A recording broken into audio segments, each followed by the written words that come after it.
Lettre au président de la République. Objet: armes nucléaires. Lille, le samedi 7 mars 2026. Monsieur le président de la République Emmanuel Macron, merci de bien vouloir trouver ci-après quelques observations et réflexions sur les armes nucléaires. Ce sont des armes de destruction massive, aux effets multiples, qui affectent l'ensemble des plans terrestres, minéraux, micro-organismes, organismes supérieurs. Certains de leurs effets sont durables. Certains de leurs effets peuvent avoir comme conséquence des modifications du génome de certains organismes. Les souffrances induites par les différents effets de ces armes chez les êtres vivants qui ne sont pas morts rapidement sont très grandes. Par exemple, des Japonais continuent de décéder des suites des attaques à Hiroshima et Nagasaki 80 ans après. Face au droit à la légitime défense, il est nécessaire d'avoir un droit des êtres à ne pas supporter des actions injustes en cas de conflit. La force pour se défendre doit donc être limitée. Le concept, la réalisation, la menace, voire l'usage d'armes nucléaires ne sont pas acceptables de ce fait. Se faire craindre avec de telles armes est une transgression très grave de la nature qui nous génère avec son amour pour nous.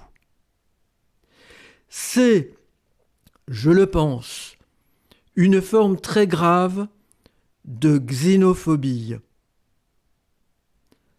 Ressentir profondément l'unité des êtres humains implique un dégoût immédiat de recourir à de telles armes pour se défendre.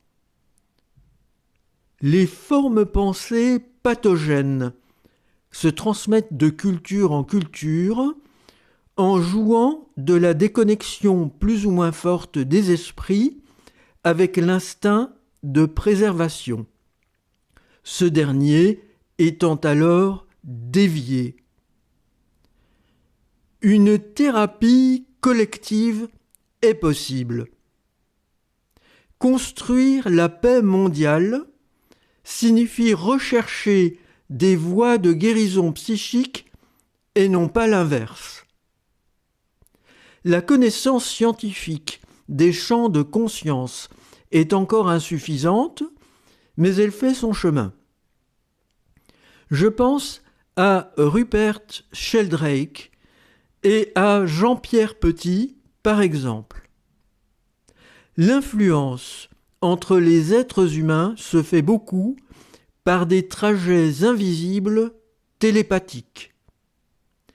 La force des intentions est essentielle. C'est pourquoi les personnes éveillées, vertueuses, à la conscience profonde, sont très influentes et bénéfiques. Agir à contresens est suicidaire et provoque des événements désagréables chargés de sens qui enseignent sur ses fautes ou ses erreurs. Si un sous-marin chargé de missiles à tête nucléaire coule accidentellement dans une fosse profonde et qu'il n'est pas possible techniquement de le récupérer, quelles sont les conséquences pour l'environnement?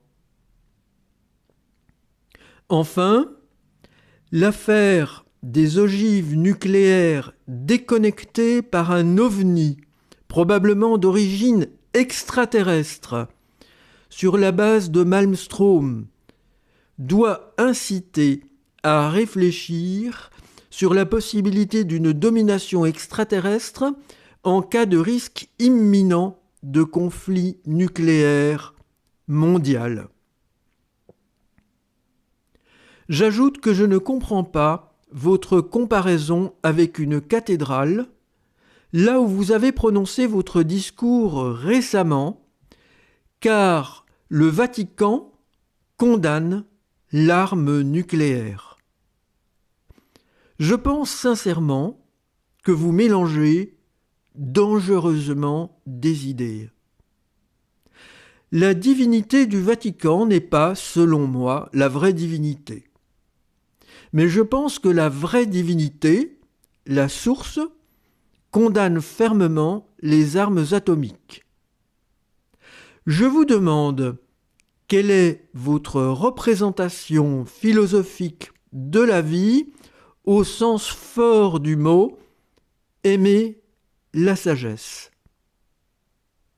Vous remerciant pour votre aimable attention, je vous prie de bien vouloir agréer, Monsieur le Président de la République Emmanuel Macron, l'expression de ma sincère considération. Jean-Charles Bourquin.